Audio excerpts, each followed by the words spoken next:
Fala galera, antes de começar o vídeo, eu quero convidar a todos vocês para conhecer o nosso site de cursos. Nós estamos aí com um curso novo, que é o curso de fundações, e também temos o curso do dimensionamento de um edifício completo em concreto armado. O curso de fundações está um sucesso por um valor de R$ 350 neste mês promocional. Então se você quer saber tudo sobre fundação e pagar um precinho bem baixo por isso, aproveite e acesse o link aí na descrição desse vídeo. Muito obrigado pela atenção e aproveitem o vídeo.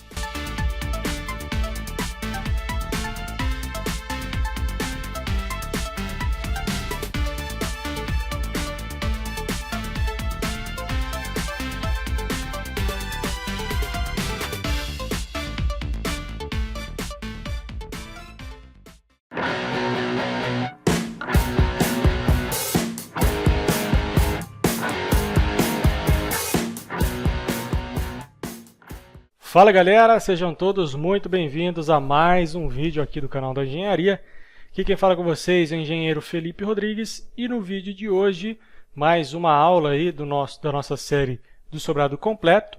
Nós vamos dar sequência ao dimensionamento das lajes. Nas últimas aulas nós fizemos lá o dimensionamento da laje padrão, né, que foi essa laje aqui, lembrando que nós fizemos o dimensionamento simples, sem fazer nenhum tipo de verificação. Né?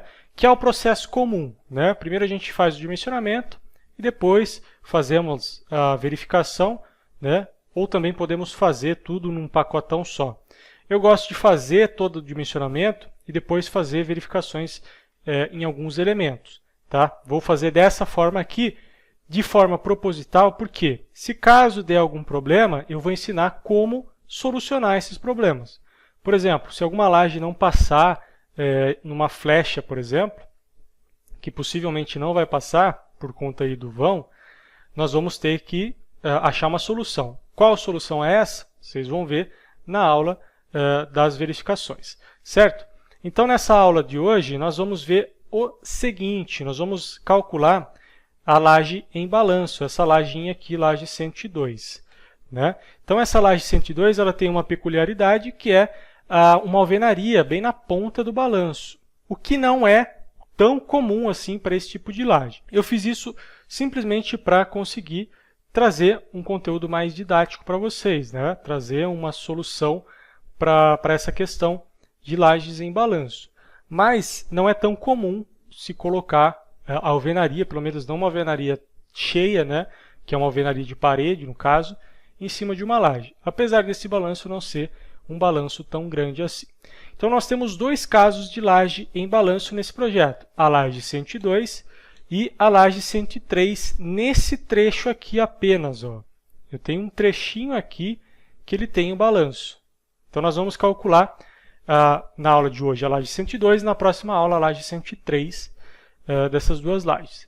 E depois nós vamos calcular esta laje aqui, ó, a laje 104 e a laje 103, como uma laje contínua, para ensinar também como faz esse processo de laje contínua.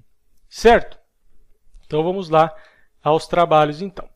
Nós fizemos essa laje aqui, não sei se vocês se lembram, na aula 8, eu acho, que nós estávamos falando de carga nas vigas, nós fizemos essa laje aqui no F2, né?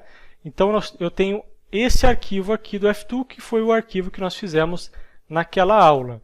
Né? Aqui está a carga de 4,25, que é a carga da laje simples, né? E aqui uma carga de 5,80, que é o trecho maciço dessa laje.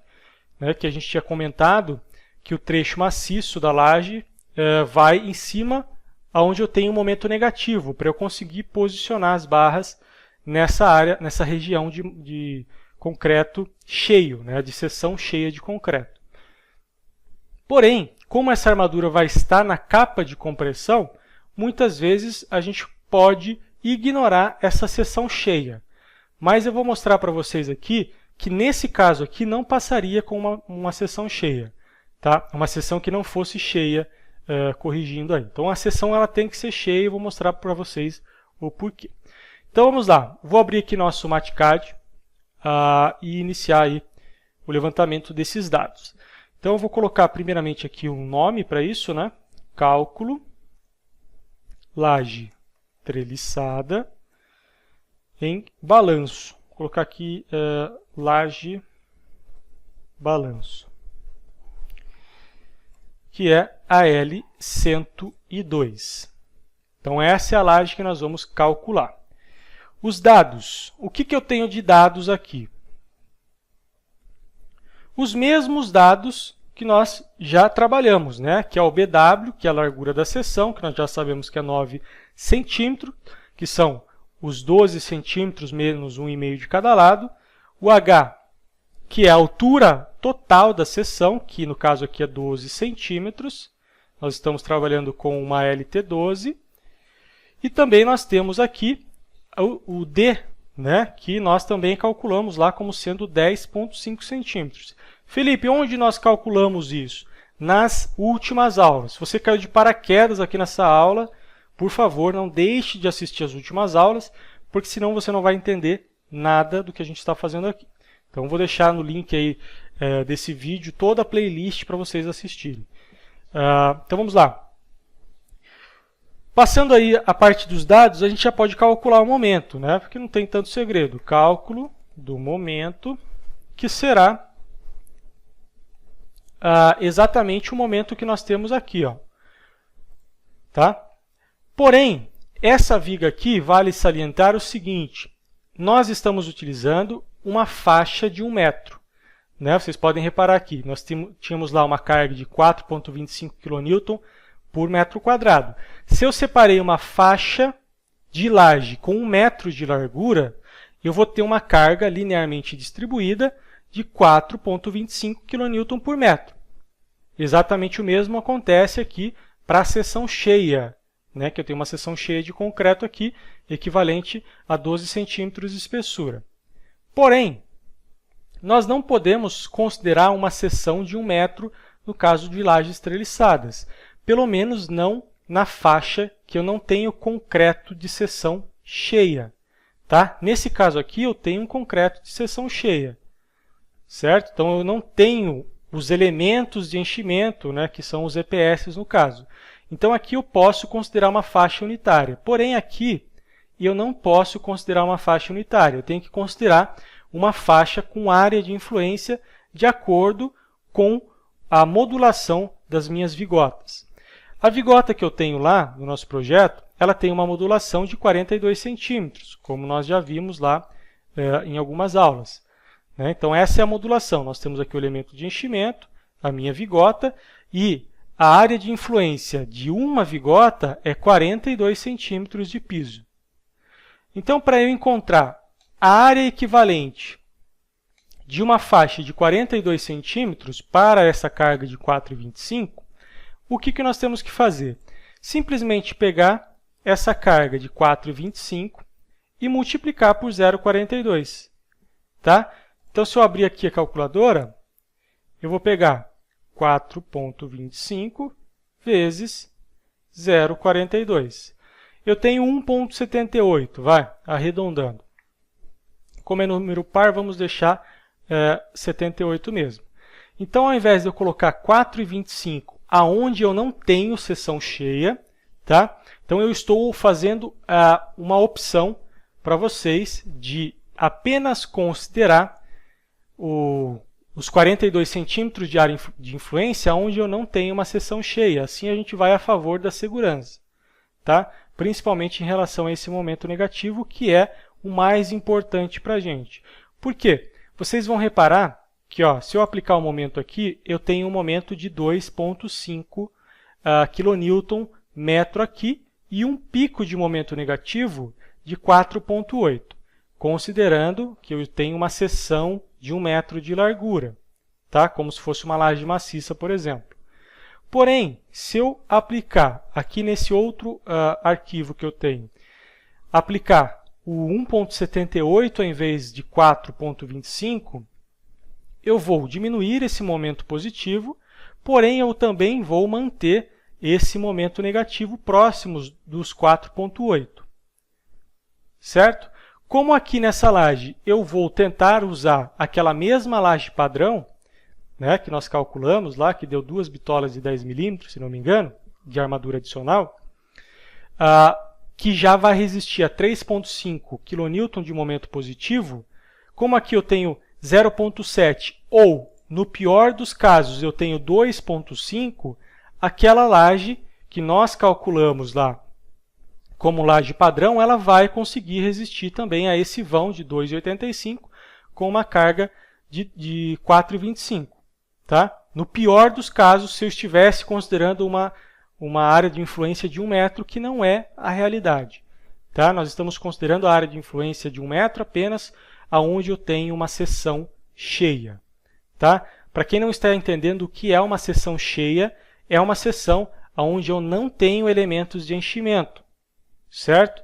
É o equivalente se eu tivesse uma laje maciça de 12 centímetros de altura. Certo? Então, eu quero deixar isso bem claro para vocês, para que não haja confusão aí na hora dos cálculos.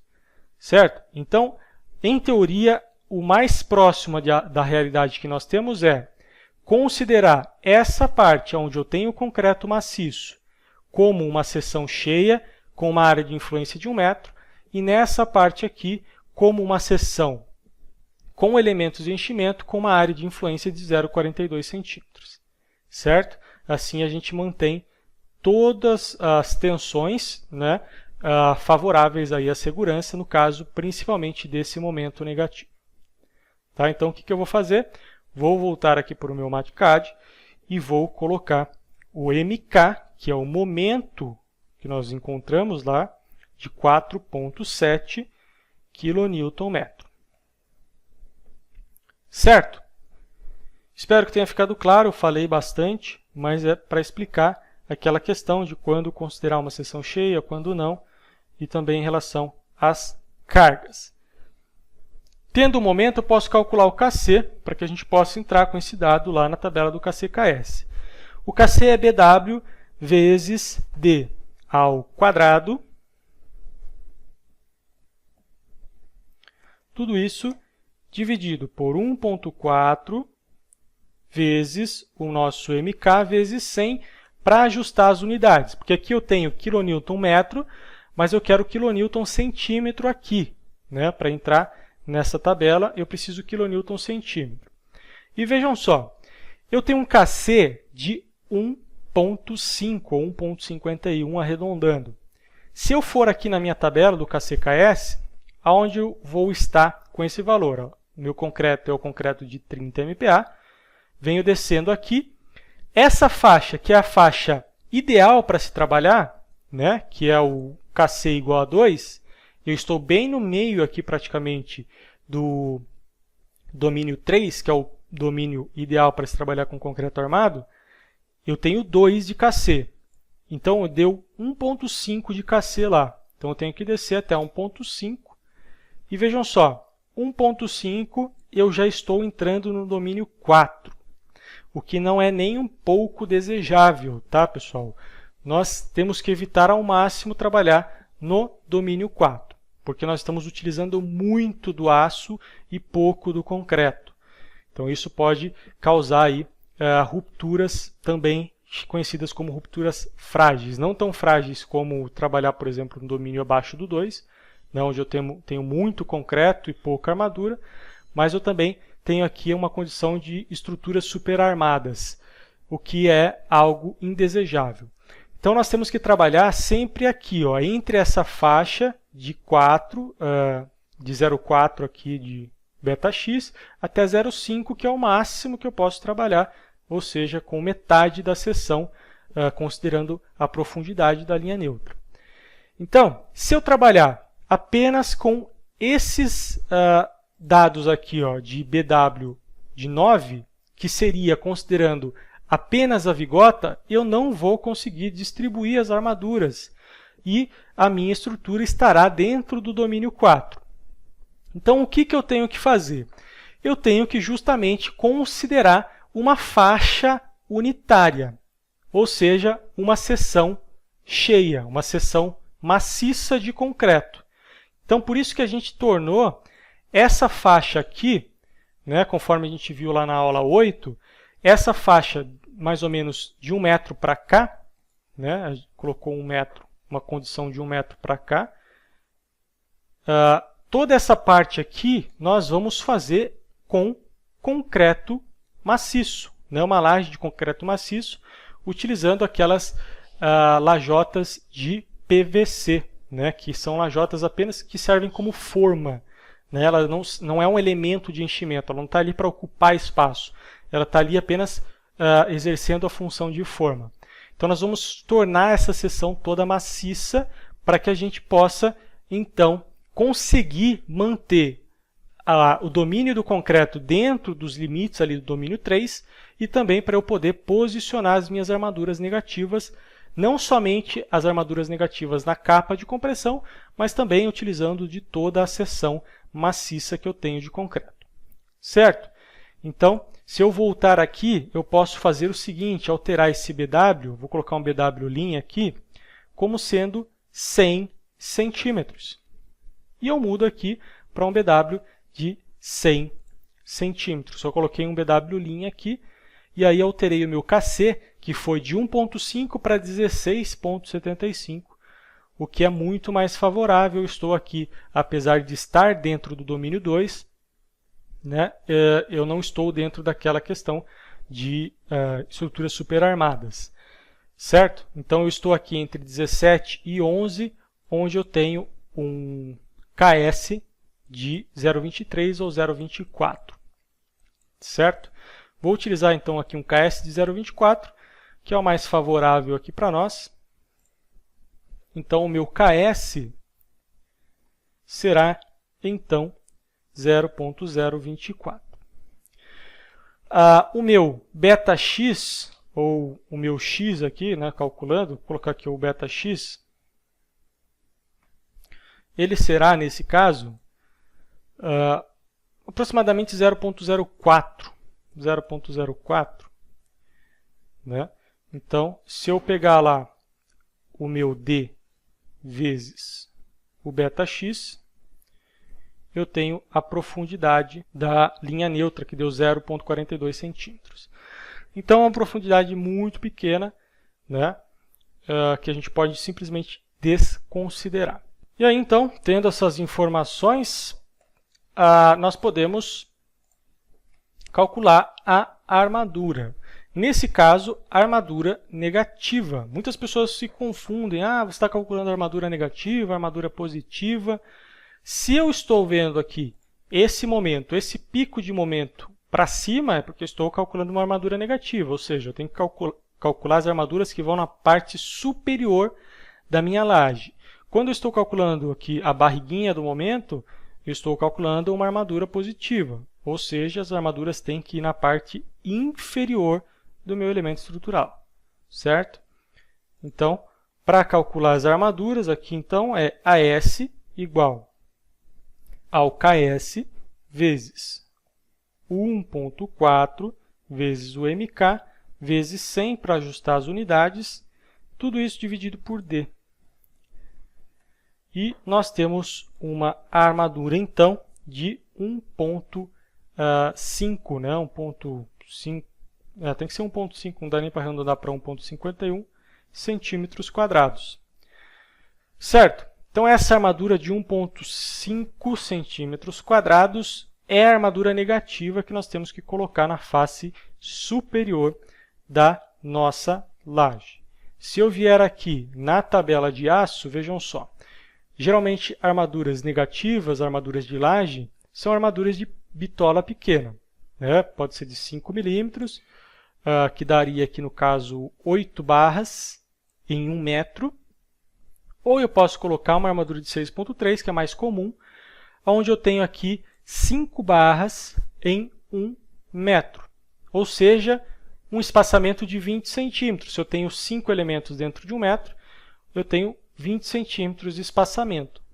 O que eu posso fazer é isso daqui. Posso colocar uma armadura negativa aqui, ó. Vou puxar a partir desse ponto aqui. Eu tenho que colocar uma armadura negativa aqui, cobrindo o quê? O diagrama. Tá? Como é que eu faço para cobrir o diagrama? Eu posso calcular o diagrama manualmente ou através aqui do F-Tool, que nós já fizemos.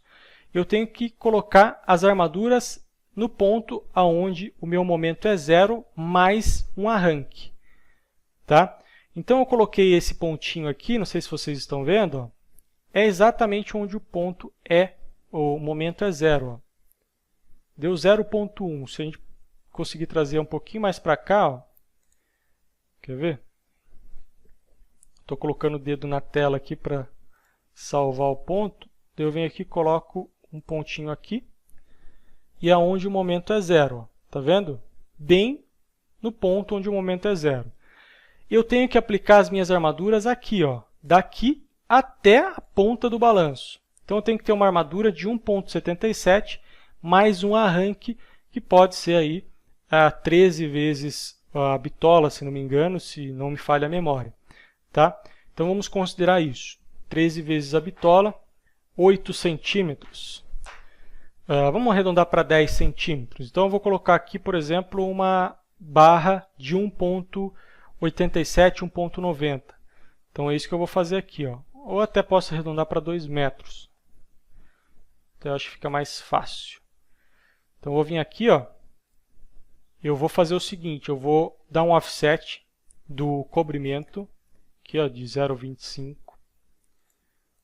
certo? 0,25. E vou fazer uma linha. Vou escolher aqui, ó, uma layer, que é a layer que eu já tinha colocado, que é de 6,3. Venho aqui e vou fazer uma linha de 2 metros, vai. 2 metros.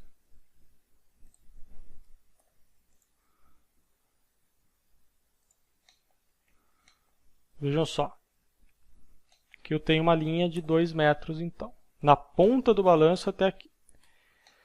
Ele passou um pouquinho da parte onde nós consideramos a seção de concreto, né?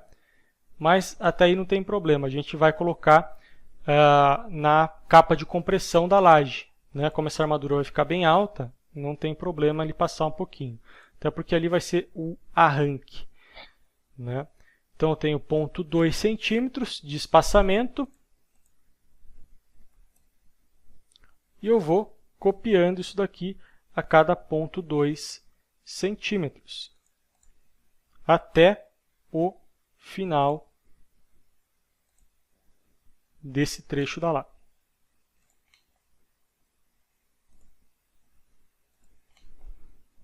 Então, venho aqui, essa última barra eu apago. E aí eu tenho aqui as minhas armaduras negativas, certo? Então, eu tenho um trecho aqui de concreto maciço e eu vou puxar uma armadura dessa daqui para fora. Ó. E eu posso fazer um detalhezinho nela aqui. Ó. Eu vou fazer uma dobra aqui na ponta de 10 centímetros para já servir como uma armadura construtiva anti-fissura, né? Aqui na ponta da minha laje. E aqui, nessa ponta, eu vou fazer uma dobra de 0,4 centímetros, certo? Ou pode ser até um pouquinho menos, mas geralmente a gente coloca uma dobra quase ou um pouquinho menor do que a capa de compressão. Né? Então, nesse caso, estou colocando exatamente a espessura da capa de compressão. Tá? Então, qualquer coisa a gente pode afundar um pouquinho essa ponta aqui dentro lá do EPS, não tem problema. Tá? Mas é só para garantir que essa barra aqui ela fique o mais próximo ali da parte superior da laje, respeitando aquele 1 centímetro de cobrimento. Se quiser colocar com 3 centímetros aqui, ó, só para ninguém ficar me enchendo o saco depois, vou colocar aqui 0,3. Tá? Porque daí eu já respeito aquele 1 centímetro de cobrimento. Então, eu tenho aí a minha barra. Posso vir aqui com uma cotinha e cotar essa barra e os seus detalhamentos. Ó. E aí, eu posso vir com uma linha de projeção e fazer isso aqui. Ó. Vou atravessar uma linha de projeção aqui. Vou baixar ela um pouco. Porque indica o quê? Se eu colocar um círculo aqui, nessas duas barrinhas, venho preenchendo aqui com o sólido, para indicar que aqui eu tenho exatamente essa armadura, esse detalhamento aqui, ó. Certo? Então, para essa armadura negativa, eu tenho 2 metros, né? O tamanho dela aqui 2 metros, uma dobra de 10 na ponta do balanço e uma dobra de 3 na ponta interna, para garantir que ela fique lá posicionada corretamente na face superior da laje, certo? Então a gente pode colocar alguns espaçadores, ou coloca espaçador na tela de distribuição e amarra a armadura negativa na tela. Então tem algumas maneiras de se fazer isso, certo? Então essa é a armadura negativa para esse balanço aqui, que tem uma alvenaria na ponta. Se não tivesse essa alvenaria na ponta, não precisaria de tanta coisa assim, não precisaria de uma seção de concreto, poderia simplesmente fazer uma lajinha em balanço aqui e boa, assim como se faz sacada, né? Mas por conta dessa alvenaria aqui na ponta, nós tivemos que colocar essa armadura negativa e também a seção cheia de concreto. Certo? Então não é difícil calcular um balanço em uma laje treliçada, tá? Existe um procedimento aí que a gente tem que seguir, mas não é nada difícil, certo? Na próxima aula, o que nós vamos fazer? Nós vamos calcular esse balancinho aqui da L103 e também calcular essas duas lajes como sendo lajes contínuas, né? Esse trecho aqui, ó, da laje 104 e a laje 103. Também muito simples de fazer. E depois de tudo isso, nós vamos começar, provavelmente vai ser uma aula só, de verificação de flecha, né, para ver se essas lajes que a gente calculou vai passar aí na verificação de deslocamento vertical. Maravilha, pessoal? Então, se você está gostando desse conteúdo, por favor, não deixe de curtir, se possível compartilhar, porque isso ajuda demais o canal. Certo? Aguardo vocês na próxima aula, então. Valeu e até lá!